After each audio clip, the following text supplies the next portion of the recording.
Today's presenter is Robert Blom. Robert is a Senior Vice President of Sales and Alliances at OpenSymmetry. He is responsible for driving sales revenues globally for OS. With over 18 years of experience in sales effectiveness, performance management, and technology fields, Robert has managed consulting projects for future 100 companies across the variety of industries. So at this time, without any further ado, I'm going to turn the floor over to Robert. Robert, you have the floor. Great. Thanks, Mike. Thanks, everybody. I absolutely appreciate everybody's time today, and it's a pleasure to be here and talking to you about a topic I really enjoy and love. So as Mike mentioned, I've been in the space for about 18 years. I've played a number of different roles, but it's all been focused on sales comp. So hopefully, today's conversation will be some good information for you. And as the kind of the title said, it's hopefully going to be some content about how we think about sales compensation from a best practices standpoint, give you some ideas of how you can kind of migrate towards it, and then at the tail end, we're going to talk a little bit about a case study. First step, though, is I'd like to just give you a quick introduction on OpenSymmetry if you're not already familiar with our firm. So we're a consulting firm, a global consulting firm that focuses singularly on sales compensation. So what that looks like is anything that goes into developing a future state model, assessing your program, vendor selections, things of that nature. We do a lot of implementations of many of the top ICM applications in the market, and we also do quite a bit of managed services. Now, as it relates to today's conversation, our company actually works quite closely with probably about 20, 25 companies a year to help them assess their sales compensation programs. So what I thought today could be is a little bit of, how we look at that or that kind of engagement, that model, and hopefully give you some great content that you can use to even evaluate your own sales compensation program and think about different ways to improve it. So that's sort of the idea and the background on how our company ties into the conversation. So as I said, what we want to do is spend a little bit of time talking about sales comp. And I've got a sales comp model that I was going to use to introduce how we think about sales compensation. I'm going to leverage some exactly OpenSymmetry survey content. So every year, OS or one of the organizations I've been with has done one of these sales compensation best practices surveys. So I'm going to serve up some content around that will hopefully drive some interesting discussions. And then we're going to talk a little bit about ICM best practices, so how we think about migrating or not migrating, but what best practices looks like from a sales compensation standpoint. I'll have a few slides on self-evaluation. So not so much, the nuts and bolts of running one of these projects, but really just some ideas to hopefully create a little bit of a thought process around how you want to engage and do a self-evaluation. And then last but not least, I'll walk you through a case study, and that case study follows our approach to doing these assessments. And again, this can be content that you can take in to evaluate or at least take advantage of internally. So anyway, those are the discussion goals, and hopefully we'll cover these off for you.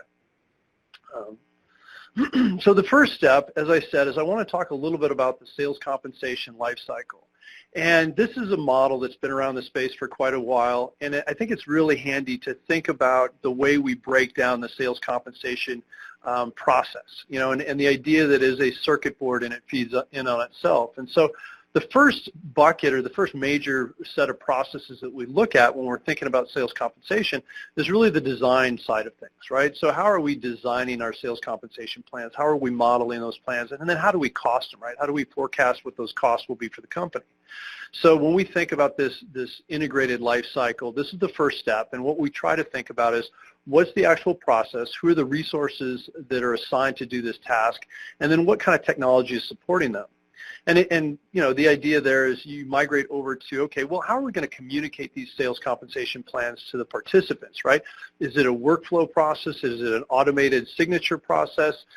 Is there some sort of sales pitch that your sales organization is going to be providing to the payees to get them excited about it? But that's sort of that next step. And again, thinking about the people, the process, and the technology that support it. Now, the right side of that bucket is the implementation of those plans in your current system. So whether you've got a third-party ICM application or whether it's a homegrown or an Excel, it's like, what is that process for implementing new plans or spits or contests, either on a yearly basis or, on a quarterly basis? So the next step is where we really think about the block and tackle of sales compensation. This is where, you can think of, hey, what is the process that goes into managing sales compensation on a monthly basis or quarterly or whatever the cycle that you guys have in place. But it's it's essentially taking data from the source systems, calculating the comp, putting good reports out, and then actually getting pay out the door. And that's oftentimes where I would argue probably 70 to 80% of your time goes in when you're evaluating your own program. Coming out of that is, it's an opportunity to analyze two different aspects of your sales compensation program. So one side of it, the right side, is program analysis. So here is where we would want to spend a little bit of time talking about what are the metrics that go into evaluating the success or the performance of your plan designs. So if you think of that top or that first bucket that we talked about, you've put good plans in place, they've been implemented, they're driving behaviors. Well, what is to say they're actually working? Do you have metrics in place to find out if they're working on a go-forward basis, or do you have to wait to the end of the year and do a full assessment of the plan designs to see if they actually drove what you guys wanted? So that's the analyze of the program. Now, the right side of that is analyze the process. And this is something that I think has always been a challenge for companies or some companies as it relates to, actually evaluating how effective they are at managing sales compensation. So this is an opportunity to actually put metrics in place such as accuracy, time to pay out, response time on handling disputes, response time on putting ad hoc reports in front of the executives when they ask for it. But it's really sort of the metrics that go into managing monitoring the administration of your sales compensation program. Now, the benefit of that step specifically is that oftentimes sales comp is sort of that unsung hero in the back office where people put in a lot of hours at the end of the month and work the weekends, and invariably the only thing you hear back is from the squeaky wheels that we missed something on, we got some comp payment wrong or something like that. And what we want to see companies do more of is analyze or put metrics in place so that they can say, hey, we are actually improving. We've got a system in place to improve our sales compensation administration process, and we're getting better. So anyway, that's sort of the idea of the analyze program and process. And then obviously the idea is that analyze program feeds back into the plan design. Now, as I said, we tend to think of this as a circuit board and kind of a life cycle of your sales compensation program, and you're trying to find out if each of these major processes are actually firing correctly, they're feeding into the next process, and then what is the technology and the process behind the scenes that's driving everything. So again, this is a model I wanted to share with you. It helps, I think, convey what we look at when we're thinking about sales compensation, and this might be a model you guys can adopt if you start thinking about ways to improve your sales compensation program within your own company. So I'm going to drop into some of the survey content, and I did pick and choose some of the survey data that I thought might be interesting for this conversation. I think the idea is to share with you what common practices are, so what maybe your peers are doing out there in the market. The survey itself, just from background, and I think I mentioned it, we've been kind of running this type of survey. I've been involved with this type of survey for the last 8 to 10 years. And what we try to do is find out from companies kind of what's going on as it relates to management of sales compensation. And so that's kind of the idea behind the survey. But with regard to this slide, what I wanted to show you was where ICM or sales compensation commonly sits. So 35% of the respondents said it sat in finance, 49% said it sat in sales operations. Now, what's interesting about that is from a finance perspective, we asked the questions, or we tied back some of the content from the other questions to, the ownership, and we found that, finance is usually concerned with a few things like manual adjustments, the inflexibility of technology, and the volume of data. And then the top metrics they're tracking, and so again, this goes back to how they monitor the effectiveness of their sales comp program, is they're looking at incentive payout to budget, disputes, and time to payroll. And then one thing we did find when we looked at the metrics is that finance is actually better than other groups at closing payroll and doing it in a quicker manner. On the other side of the coin, when we talk about sales ops, not too dissimilar from finance. We've got manual adjustments, data problems, plan complexity, so not too far off. What's interesting is the metrics they're worried about or concerned with are exactly the same as finance. the thing that we found out about sales ops is they were actually better at delivering reports to the sales organization and to sales management and leadership, and these reports are a little bit more sophisticated than we found with the other groups that were running sales compensation. So, just kind of an interesting way to look at it and think about who owns it in your organization and what they're good at. This slide, I think, is great. We look at this in a number of different ways every time we run this survey, and just to kind of baseline for you, the idea here is to figure out, hey, what is the normal average amount of FTEs that we have supporting our sales compensation process? So the bottom, the x-axis, is really payee count. So the first column is 51 to 250 payees, and so on and so on. And then the y-axis is color-coded by the number of FTEs or administrators you have managing the sales compensation program. So what you find is, obviously, with the lesser payee counts or the smaller payee counts, you can manage it with one person up to, we see people doing it with one person up to 500 payees, and then you see various amounts as we go across the board, cycling to more FTEs assigned to more payees. What's fun about this slide is that some people will look at this and immediately say, you know what, I've got a business case to go hire some more people, or you know what, we are well overstaffed for what we should be given the average counts. Now, even though people sort of jump to that conclusion oftentimes, what we would probably respond with is before you make that assumption on how big your group should be and how it compares to others, you really should take a moment to step back and say, hey, what are we trying to deliver? And that should drive the amount of FTEs that you guys assign to the sales compensation process. So a great example of that is a company with 1,000 payees that never changes their comp plans. It's pretty static reporting, not a lot of disputes. They can get by with a couple people versus the same payee count. If you're trying to deliver analytics to the executives, you've got a lot of disputes. You're constantly adjusting comp plans or putting spiffs in place to drive new behavior and do different things. Then the amount of coverage you're going to need on your processes might be higher. So, it's kind of a good slide to look at to say, hey, how do we compare with our peers? But then the next question should be, hey, are we actually delivering what we want to the consumers of this data and this information? So anyway, hopefully that's kind of an interesting or thought-provoking slide. The next one is time to payout. And so this has got two dimensions on it. One is just, hey, how long does it on average take people to get sales compensation out the door once we close the books, versus the next dimension is there a difference between a homegrown system and an ICM technology? And for ICM technology, just as a kind of a reference point, what we're thinking about here is the Calidus, the Xactlis, the IBMs of the world, right? The people are in kind of charted on the Gartner Magic Quadrant that focus on SPM or ICM technology. So the idea here is, hey, how long does it take to get pay out the door once we close the books? And then is that impacted by the ICM technology play? And what we found is that for folks in the first two buckets up to 3 weeks, you have a higher percentage of people that are actually getting pay out the door. Now, this might be because they've got an ICM technology which allows them to process comp faster, and it just may be that it's part of their overall investment in best practices around sales comp. So one might beget the other. So anyway, I thought that was kind of an interesting look at what's going on and how long it takes people to get pay out the door. The next one is, what metrics are people using? So I thought this would be interesting to share from a standpoint of give you a sense of what people are looking at to measure the effectiveness of their sales compensation program. So the top one, as we stated earlier, is incentives to payout.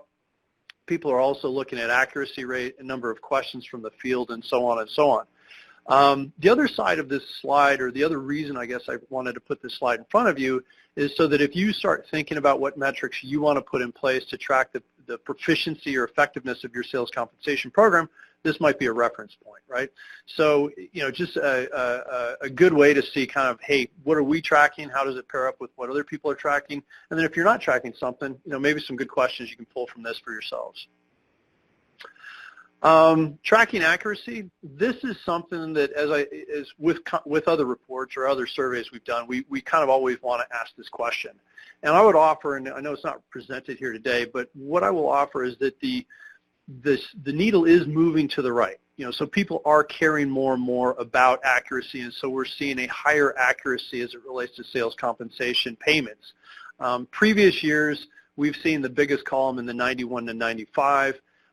It is sliding a little bit farther to the right, and so that's a good thing. What's shocking, I guess, to me and the folks that work in sales comp is that we don't have more of a percentage over that greater 99. And the reason I say that is it's extremely important, and it obviously from a standpoint of getting good payments out the door, accurate payments out the door, so you're not getting a lot of overpayments. But when you look at content or I guess research by folks like E&Y, if you don't have good trust, if people don't trust the system and they don't trust what they're getting paid, E&Y is telling us that there's a good chance they're looking for another job or they're not putting in very good quality work. So anyway, I thought that was kind of an interesting look at where people are falling from a standpoint of what they report from an accuracy standpoint. Excuse me. The next slide takes a look at reporting and analytics. A lot of companies ask us, what's the impact of developing good reports and why should we do it? And there's some great conversations around that. And, how do we take advantage of these ICM technologies to improve our reporting? All good conversations. And I think one of the biggest things in sales comp today is making sure that you have transparency into the sales compensation program. You can tell what's going on. That you've got the trust, as we were just talking about on the previous slide with the payee, so they know what they're getting paid and why they're getting paid. This metric was interesting for me in that most people now sit in that average bucket, and a majority, I guess we're probably at 64%, are at average or above average. Now, I thought it was interesting that a few, very proud people out there thought they were best of breed, but it is, I think, hopeful that more people are starting to move the needle over to the above average. And so, again, this might be kind of a comparison on what you guys have going on in-house and, how it stays to, as we were talking about earlier, common practices. So the next slide, it talks about frequency of reporting based on tool usage. Now, this one I wanted to put in front of you just to give you a sense of how payment frequency is impacted by ICM or by technology. And again, I'm sorry for saying ICM. This might be any automated reporting tool. So you could be pulling this information from your current calculation engine and putting it in a Tableau or something like that. But the idea is with advanced reporting, you are seeing, or I guess we are seeing, more people deliver daily reports to the sales reps or to the incumbents. And so that opportunity is there, I think, because of technology's capabilities, versus most of the people are still sitting in the monthly bucket from a standpoint of, if they're using Excel or some sort of static reporting. The other thing to ask yourself as you're kind of evaluating your own report frequency is, how often do you really want people looking at these reports? If some companies have made a comment that, we don't actually want them looking at this but once a week. Other people or other groups with high frequency, a lot of volume of transactions, they're trying to get stuff out there on a daily basis so that the reps have the confidence that, hey, the order I booked yesterday, it's in the system, it's covered, I can move forward and think about the next order. Biggest challenges at ICM, this is something that we do ask every year, and I would argue that the top four, notwithstanding the we are satisfied, tend to be in the bucket. They jockey for position every time, but too many manual adjustments is always a big issue. Complexity of the sales compensation program, data problems, and inflexible tool. So when you're thinking about your own challenges and things you guys are trying to solve for on the sales comp administration side, this is just sort of a, hey, who do I share these issues with? And what you'll find, hopefully, or not hopefully, but what you'll find some comfort in is that you're not alone, right? There's a lot of folks out there that are going through this and trying to figure these things out. So as you build up your network and talk to people about other things that are going on in their sales comp programs, hopefully you can share ideas and opportunities to improve. But anyway, so that's the challenges. So I think at this point we're going to start kind of transitioning, if you will, to talk about best practices. And I've only have a couple slides on this, and the idea is really to just drive some thoughts on your side around hey, what should best practices look like for us? You don't need to become a Harvard case study, but you should at some point in your thinking about sales compensation come up with some ideas of what you want the sales compensation program to do, right? How will it best suit or serve your organization? So the first thing we talk about, and this is again, I think, supported by all that content we just went through from the survey, is a lot of companies think of this as a cost of doing business, right? It's sort of one of those things that we do it because we have to do it, because we have to get paid out the door. And, so when we say that or when we think about it like that, it's a support function. We've got good reports. They're not great, but we've got good reports. They go out on time. We've got accurate payments. We've got some processes in place to manage this stuff on a daily basis or on a monthly basis, but maybe not a completely integrated process and timeline. Oftentimes these groups are more tactically focused, so executing, getting the reports out the door, responding to disputes, handling ad hoc report requests from the executive team, and then reactionary, it's like whatever's coming in we got to handle and deal with. And so that's what I would argue, and what I think the survey content shows is what common practice is. If we want to move the needle, however, we need to start thinking about how do we become more of a strategic lever. And so when we're talking organizations that really pride themselves on being a best-of-breed organization or working towards best-of-class, they're thinking about, and what we're helping them drive towards, is becoming more strategic. So when we think about that strategic or that integrated life cycle, that bottom left corner, when we talk about program analysis, the idea that you're actually tracking the performance of your sales compensation plans on a more scheduled basis, that in and of itself becomes a strategic lever for your organization, because now you're providing that feedback back to the sales leadership to say, hey, here's what's going on in the program, right? Here's what's happening and what's not happening. These guys are chasing all the money on spiffs. They're not actually driving the metrics that we put in place for this year. So that's an example of that strategic input. Sales effectiveness, administrative efficiency, that kind of goes back to monitoring the effectiveness of your administration and constantly looking for improvements. Get into a defined and repeatable process. So across that integrated life cycle, you want to have all those processes mapped out. You want to have almost a RACI matrix assigned to it, so you know who's doing what, when, and where, and how, and who's accountable and who's not. And then, you're not only just tactically focused, but you're strategically focused as well. So that kind of goes back to that first bullet I was talking about with providing input into the team. But there's also other aspects of your sales compensation program that you can start thinking about from a bigger picture standpoint. So again, just to recap on this, it's a slide that we often will leverage to talk about, hey, where's common? Where are most of the folks today? Where are some of the opportunities to start moving the needle over into more of a strategic side of managing sales compensation? The next slide is really just sort of a kind of a complement to that last slide, and the idea here is that I wanted to share with you some of the things that we find as common traits with top performing organizations or top performing comp program teams. The first one is they do have an articulated set of compensation priorities, right? So they know exactly what they're trying to achieve, both at a tactical and a strategic level. They monitor and manage to this, and they're constantly looking for that improvement. So that sort of goes to that continuous loop. They've defined their steps, right? At each phase of this calendar, or each phase of this life cycle up in the top right corner, they have a defined set of steps, dependencies, deliverables, and a scheduled calendar, right? So it's not just, hey, here's when we're going to cut paychecks and then we're going to back up on all the steps that have to get there, but it's here's when we're going to be monitoring and assessing the plan performance. Here's when we're actually going to start building our plans. Here's when we're going to communicate them. And they have this regular cadence that happens on a yearly basis that they follow, and then the ability to monitor the performance of each one of those processes. The other thing that we tend to see is that there is a coordinated approach to data management and usage of technology. So whether you're using a third-party ICM application or whether you're on Excel, there is some sort of process and idea behind how we're going to manage all these different processes, either on a technology suite or through some sort of advanced data management component. So moving data to the plan design team so they can see how well the plans are going. They can also use some sort of tool to model those plans and forecast accruals and things of that nature. There's automated workflow for the communication of plans to the folks out there in the field. All those sort of things come to bear, but we do see as a commonality with top organizations these types of things. So the articulated priorities, a set of steps and processes, and then some sort of tool set that allows them to perform at the level they want to.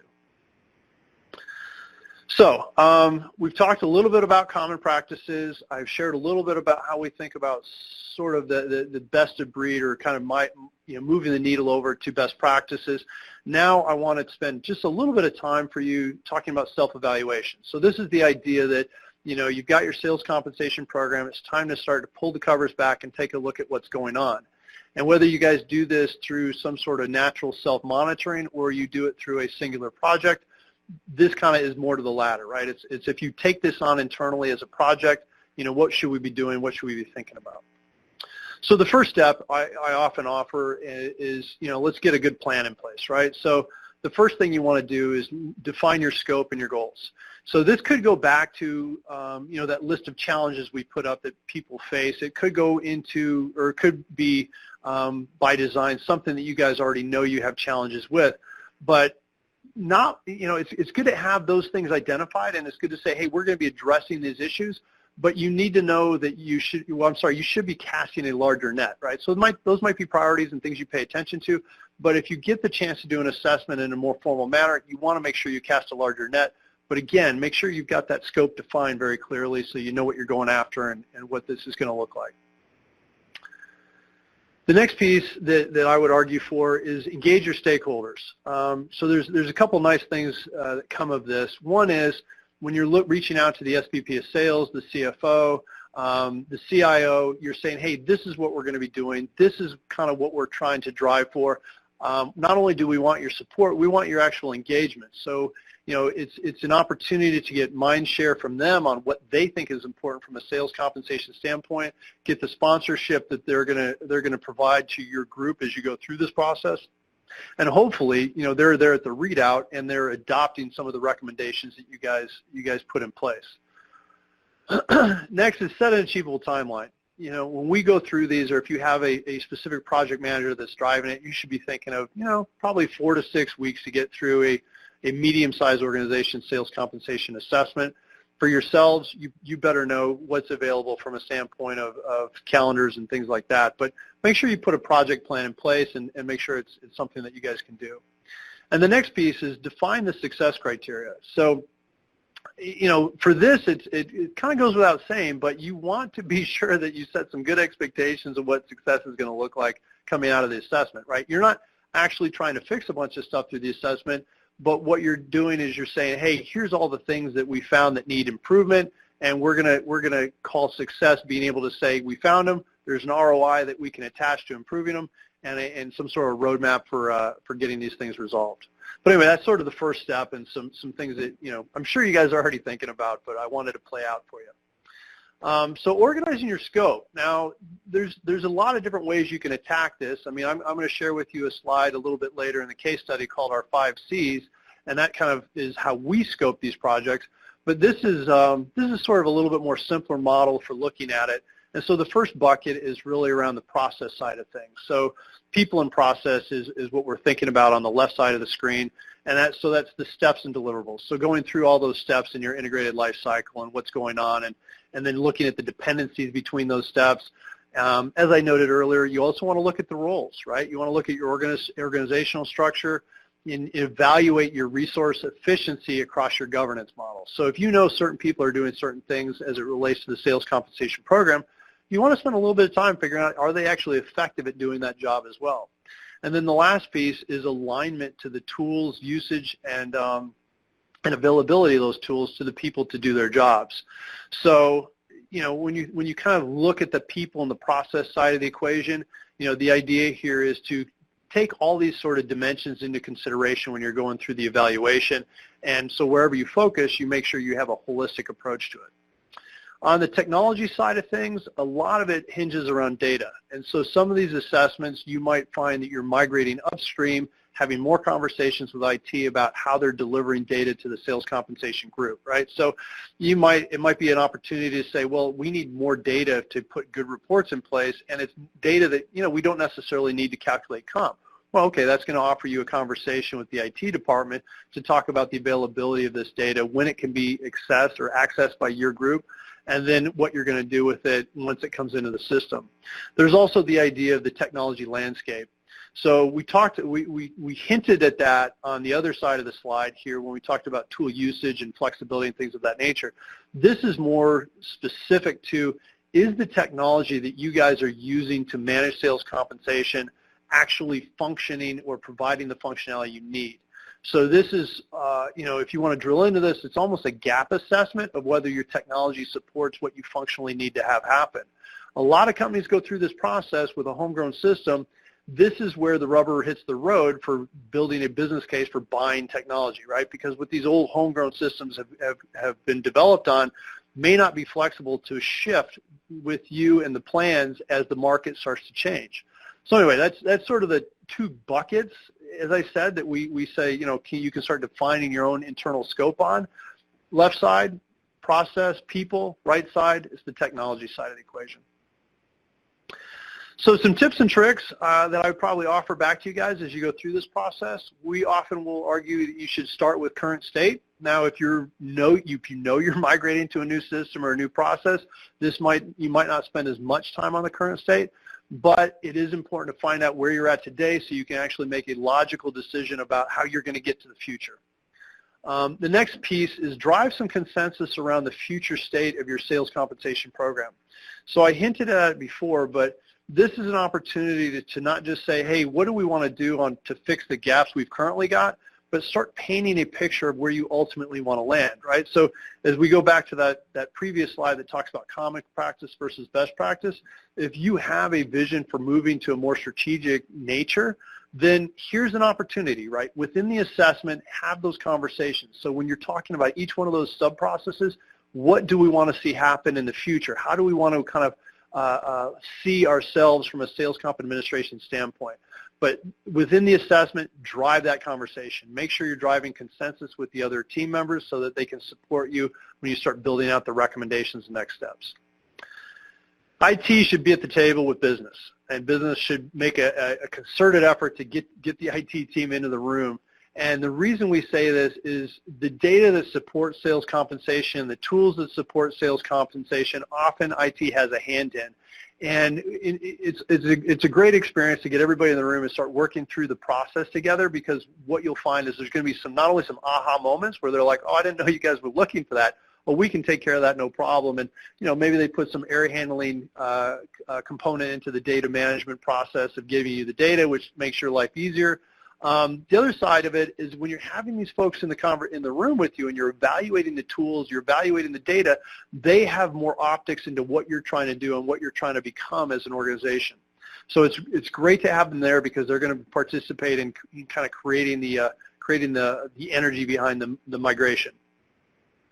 The next piece is, if you're not already doing it, there's a lot of surveys, a lot of analyst reports out there in the market that talk about best practices on sales compensation. I'm happy to share our survey with you, or even previous year's surveys. I think there's great information in there that you can use to benchmark against yourselves and sort of drive that conversation. The other side of it, there's a lot of consultants, not only OpenSymmetry, but there's a number of consultants in the market that do this type of work, that are proficient in thinking about sales compensation assessments. Folks like that are great, to bring them in and say, hey, this is our vision, this is what we're trying to do, and they can not only help drive the process, right, so be a little bit of a project manager, but you're looking for them to bring that expertise to bear so that when you have these good conversations around what the vision is for sales comp, they can support that conversation and help get you kind of migrated conceptually to where you want to be. And then the last piece, when you're finding out where the gaps are or where you want to go from a sales compensation team, spend a little bit of time finding out what's the ROI behind each one of these components, right?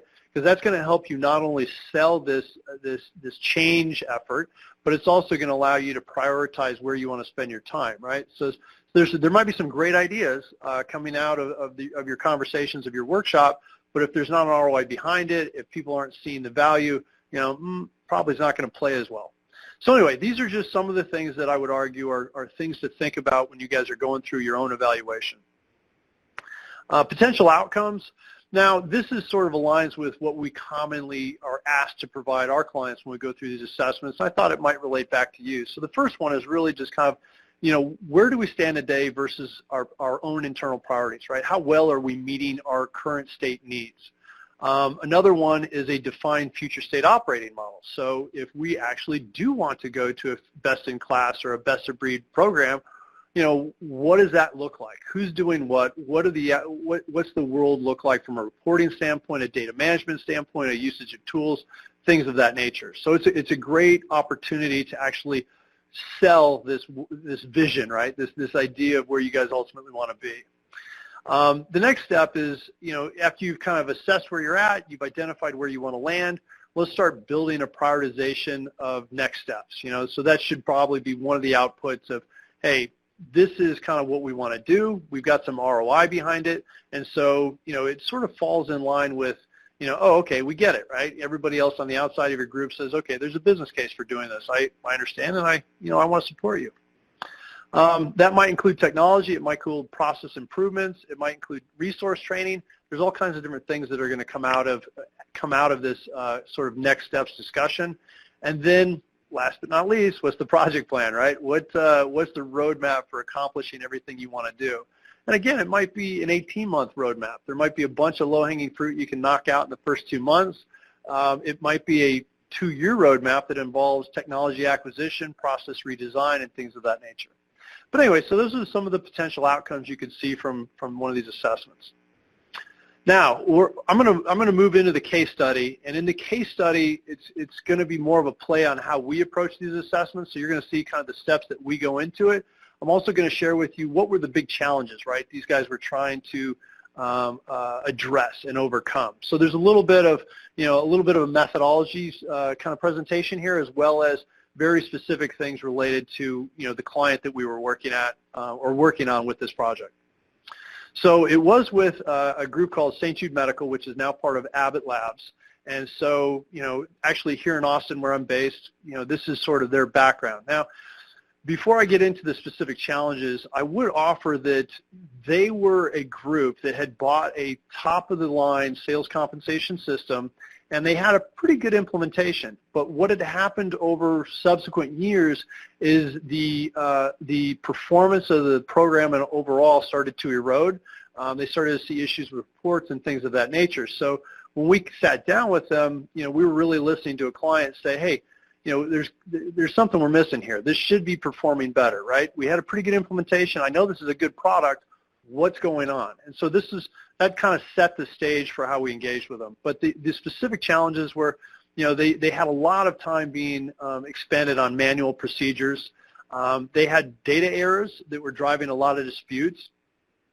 They also had a challenge with reporting, right? So when they first launched the system, they had pretty good reports, but over time the reports started to erode and they started not meeting their needs as well. So, the kind of the feedback from the executive team as well as the administrators was, hey, this isn't working. We need to get back to good transparency. We need to get away from this manual stuff. We need to get kind of back to what they sold us on originally when we did the implementation. So that was sort of our charter. The approach that we used was pretty straightforward. So there's a planning call, and this was an opportunity to have some initial conversations, provide a data request, and we actually did a little bit of a system review, right, to kind of get a feel for how the system was configured for them originally. The bulk of the work was in a discovery session where we had some executive interviews, so not dissimilar to what I was telling you guys earlier about, hey, have those initial conversations with the execs. What we did in our interviews, we wanted to get a feel from them on how well the comp program was supporting the company's mission and what they wanted the comp program to do to better support the mission. So that really kind of set the stage for I think, from an executive level, what was going to have to happen to be successful. The workshop review, and I'll talk about the 5 Cs in a minute, but the workshop was on site with their core team, and we went through that integrated life cycle, and we spent a lot of time digging into the weeds on how well the program was actually working. There were some follow-up conversations with IT, some payees, but really kind of tying up those loose ends. The next step, and this is a little bit different than a normal assessment, is we actually stepped away from that discovery session and did a very specific technology audit. And what we're talking about here is we actually got into their sales compensation solution, that third-party application, and we went tab by tab through the entire program.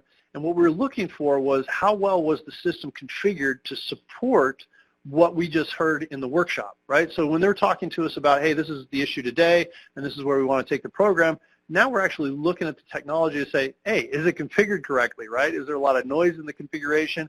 And are they in a situation where they're going to be able to actually migrate to where they want to be next year with the plan design or from a process management standpoint or what the case is?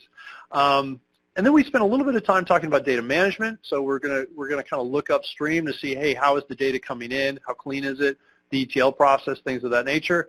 And then the other side of it is, what are the supporting technologies around the sales compensation solution? So in some cases, you might find that you're feeding some sort of business intelligence application, or you're feeding the payroll, or the the GL. There's different technology suites that kind of surround it. Some people, as you guys may know, they use these ICM technologies to drive the sales comp, and then they might use something like an analytics solution to do, or a quota or territory planning solution that they bolt on top of it. So those are all sort of the conversations that you have around that technology audit. Last but not least, the readout. After we find out everything that's going on in the system, good, bad, and ugly, we want to sit down and go through this, and we got that chance with Abbott. So the idea is there to sit down, play back everything we found, come up with a set of recommendations based on ROI, and then talk through what that roadmap for accomplishing everything would look like. Now, in this situation, there was some immediate opportunities from a standpoint of automating some of the data management, and immediate opportunities for improving the reporting. So we actually got to stick around with them and work with them for a couple months after, where we put those components in place. And what you'll find is that, what we found is that after doing this, we were actually able to achieve some really good results, and I'll share that kind of the results with you in a minute. But it was a very successful project for them from a standpoint of energy and effort put towards something. Now, so I'm going to pause for a quick second and show you what we consider our 5 C's. And I alluded to it earlier, and this is kind of related to that bottom right quadrant of the process, sort of the block and tackle. So when we think about the administration of sales comp, these are all the things that we're going to talk about when we sit down with a company and evaluate the health of their sales compensation program. And so we call it the 5 C's because it kind of naturally follows that flow. But it's the collection of data, right? So the payee data, the order data, any kind of content that we're going to have to pull from other source systems to drive commissions. Crediting, it's based on quotas, on territories. How are we setting up the crediting, the overlays, all that fun stuff. And then again, kind of going back to how involved is it, how cumbersome is it, how complex. Calculation is just simply, what is the calculations or what are the mechanics in the compensation plan that's been developed in the tool to drive actual payment processing. Compensate is everything associated with getting pay out the door, right? So there might be some things that layer on top of that, such as, draws, caps, and guarantees. Then there's the data side of things, like how are we getting this data file out to payroll or to ADP or wherever it needs to go. The conversation around the processing calendar. So, a little bit of, hey, is the processing calendar make sense from a standpoint of, achieving the goals that you guys want to from an efficiency standpoint. And then last but not least, the 5th C is communicate.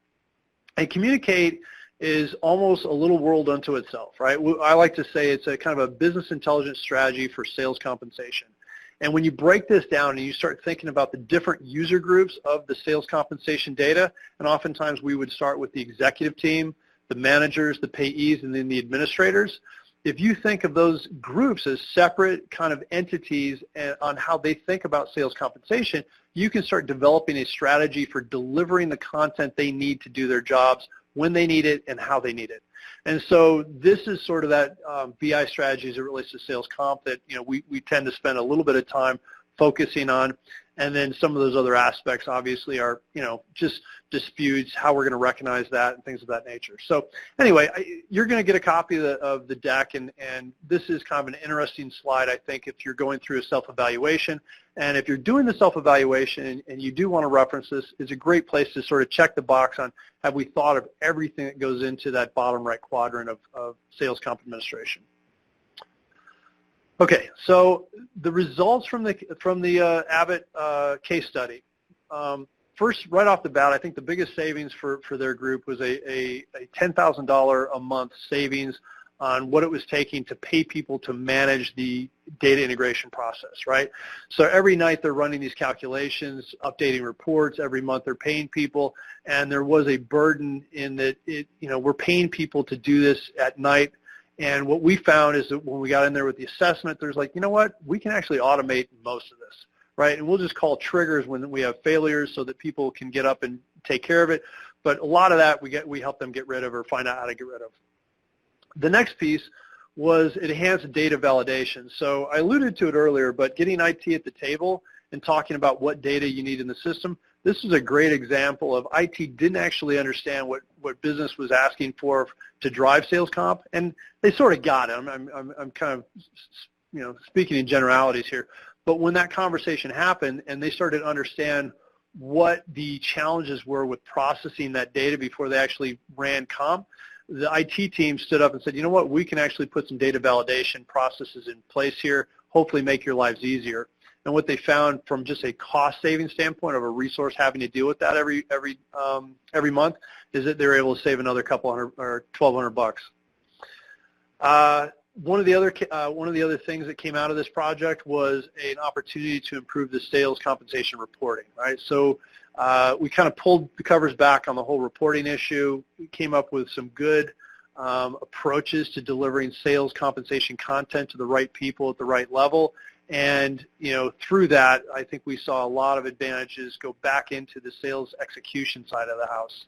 And that effort, to give them that data in an automated fashion, saved the company, anywhere from $800 to $1,000. So all in, this was a good ROI for the company to make this investment in the assessment and make those changes. And that's what I wanted to share with you is just, hey, what could we see from this, or what might be a example of where someone's gone through this and made the improvements. So anyway, to wrap up, we're huge fans of conducting this audit on a regular basis. If you can annually, great. If you can get to it once in a couple of years, I think there's benefit in it. As I said, we've got a lot of people that still sit in that common practice. I don't think they're taking advantage of the solutions, the technology, and their ability to be more strategic. You should start thinking about, hey, what do we want to evolve to? And I think an audit's a great place to start. Bring in the benchmarking. I kind of already said this, but there's a lot of content out there. There's opportunities to talk with other people in your space. Take advantage of that. And then resources, analysts, there's varying ways to bring in third parties to assist in this effort. I often share with people that OpenSymmetry can come in and run the entire assessment, or we can play over-the-shoulder guidance based on, your needs and your budget and things like that. But don't, feel free to explore it. I guess I urge you to explore what those options might look like if you had a consultant or an analyst come in and help you with the effort. So anyway, that's sort of the wrap-up, folks. And I think at this point, we're going to migrate over to questions. So I saw a few questions come in, and I'll actually ask Mike to ask me those. The available content, I think everybody gets a copy of the PowerPoint, so we'll make that available to you. If you are interested in the next 3 items, which is the 2018 ICM Best Practices Survey, that's going to be completed in the next 2 to 3 weeks, I believe. Happy to share that with you, or if you're interested in previous year's surveys, I can share those with you as well. We do have a white paper on the Abbott case study if you're interested in learning more about that process. And then the last piece that I thought might be interesting is if you guys are in the point where you're starting to evaluate sales compensation solutions, we try to publish an SPM guide every year, every couple of years. And what that SPM guide is, it's not necessarily a Gartner report that talks about what we like and don't like about these systems. It's really just more of a catalog of all the applications out there. their experience in the market, what tools they offer, and things of that nature, with kind of a grid that shows you all the checkboxes that they mark as it relates to functional offerings. So any of these things are available. I have no problem sharing with you guys. My email's at the bottom of this if you want to jot that down. Shoot me a note, tell me what you need, and I'll make sure I get it to you. But anyway, Mike, I guess we should take a few minutes, if we've got some left, to do the questions. Thank you, Robert. First question, what % of companies manage sales comp within the HR space as opposed to finance or sales ops? That's a great question, and I do not remember the stat. I tell you what, though, if you'd like, I'd be happy to share not only last year's survey, but this year's survey, and I know we asked that specific question. So if you can shoot me a note on that, I guess that's Richard. I'm happy to send you the survey specifically, and it'll kind of dig into that to show you kind of where HR sits in the hierarchy of ownership. Thanks. And the next two questions are probably from slide 10 with the E&Y survey. So isn't the sales results that sales comp is meant to drive a major determining factor in effectiveness? Sorry, I'm not following the question, Mike. Say that again. Isn't the sales results that sales comp is meant to drive a major determining factor in effectiveness? Oh, absolutely. Absolutely. I mean, that's why we use sales compensation, is to hopefully drive behavior, right? I mean, there's more to it than just the comp plan. I mean, there's management, there's philosophy, there's position in the market, and things of that nature. But at the end of the day, salespeople, for the most part, like to be on a commission plan, right? They like to be on some sort of performance metric so that the better they do, the more they get paid. And that's why having the right plan designs in place is absolutely critical. And I would even offer that a good rule of thumb is you should be assessing the performance of your plan designs on a minimum of every 3 years. They say the kind of the lifetime or the lifespan of a plan design should be no more than 3 to 4 years. And so yeah, it's absolutely critical, and hopefully I didn't minimize that. The next question is, I think it's pertaining to slide 10, the E&Y survey. What are the number of participants in that survey? So this last year's survey, I want to say we were somewhere around 250 or 300 participants in the survey. So it was a good pool. I'd probably say it was statistically relevant. The other thing I didn't mention about that survey, folks, that if you're interested in it, is we actually have a breakdown by industry as well. So you can see how many participants from each of the industries were involved in that. And I think one of the previous surveys, we actually break down industry by number of FTEs to payee count ratio. So another kind of metric to look at. Thank you. Next question. What tool did Abbott use to go with automation? They actually purchased the Calidus application. So they're on the Calidus, they bought, which is now part of SAP, but that was their investment a number of years ago. How many companies in the 2018 ICM survey? I think we just covered that. I think it's 250 to 300, somewhere around there. Got it. Is it possible to get copies of the oldest surveys if the 2018 is not ready? No, absolutely. Absolutely. If anybody's interested in any of the surveys, I'm more than happy to share them with you. And I would say they're on our website, but I don't think we put links for the old surveys up. So. And then we'll just take one more question. What are the biggest issues with the SPM solutions or trying to deploy them? I think some of the biggest challenges that we see from a sheer deployment standpoint kind of go back to the approach to the implementation. I think the more mature organizations understand that what they saw in the sales pitch isn't necessarily what they're going to get for a low-cost implementation. So I think that kind of speaks to the idea that if you're evaluating one of these systems, I think the first thing is to address and make sure that the technology actually supports your functional needs, both current and future state. So if you go back to that self-assessment, understanding what you do today and where you want to be, being able to marry the functional needs between your organization and the technology is absolutely critical. I've seen companies jump in or rush through the vendor select and end up having to pick another solution a couple of years later. The other side of it is be ready to make the investment in deploying the application the way it needs to be deployed to support you. And the last piece of that is there is an investment in your own resources to make sure that they know what they're doing on this system once it goes live. A lot of companies go into this and they kind of get sold on the idea that the sales people on the ICM vendors, this whole idea that, you're going to be enabled, you won't need IT anymore, your team will be able to do everything. Totally true. Absolutely all of that's true, but you have to make an investment to get those people trained up. And I don't think a lot of people recognize how important that is. So I think the three things I would probably offer back is make sure there's a functional fit between yourselves and what you're buying. Make sure you make the investment to get what you need during the implementation. And the third piece is make some investment or allocate some extra time to get these people up to speed so that you can get rid of the vendor once the implementation's done. Thank you, Robert. Is there any last parting words before I push out the survey today?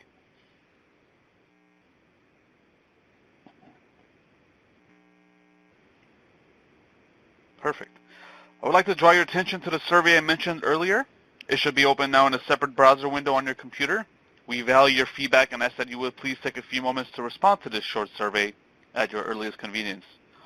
Once again, thank you, Robert, for sharing your knowledge and time with us. This webinar will be available for playback for up to 90 days. Simply log into world@work.org. In the My Profile section under Webinars, choose Play Webinar. I will be posting the HRCI Sherman credits slide momentarily.